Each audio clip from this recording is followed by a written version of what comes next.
खो खो या खेळाचा पहिलाच विश्वकप या वर्षी आयोजित केला जात आहे आणि तो पहिलाच विश्वकप आपल्या भारतामध्ये नवी दिल्ली या ठिकाणी होत आहे। त्यामुळे हा विश्वकप आपल्यासाठी खूप महत्त्वाचा आहे। त्याच्याबद्दलच माहिती पाहूया। तर पहिला विश्वकपाचं आयोजन 13 ते 19 जानेवारी या दरम्यान नवी दिल्ली या ठिकाणी होत आहे आणि या विश्वकपाचं उद्घाटन भारताचे उपराष्ट्रपती जगदीप धनखड यांच्या हस्ते दिल्लीतील इंदिरा गांधी स्टेडियम या ठिकाणी झालं।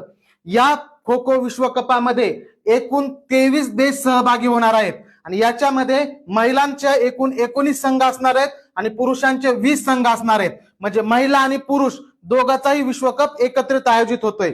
खो खो विश्वकपाचे ब्रँड अँबॅसेडर म्हणून सलमान खान यांची नियुक्ती केलेली आहे आणि आपल्या भारताचे जे 2 संघ आहेत त्यापैकी पुरुष संघाचा कर्णधार आहे प्रतीक वायकर, तो मूळचा पुण्याचा आहे आणि महिला संघाचे कर्णधार आहे प्रियंका इंगळे, त्या मूळच्या बीड मधील केज या ठिकाणचे आहेत। म्हणजे दोन्ही कर्णधार महाराष्ट्रातील आहेत आणि त्याचबरोबर या खो खो विश्वकपाचं आयोजन जे आहे ते kho kho federation of India यांच्या मार्फत होत आहे आणि या फेडरेशनचे अध्यक्ष आहेत सुधांशु मित्तल।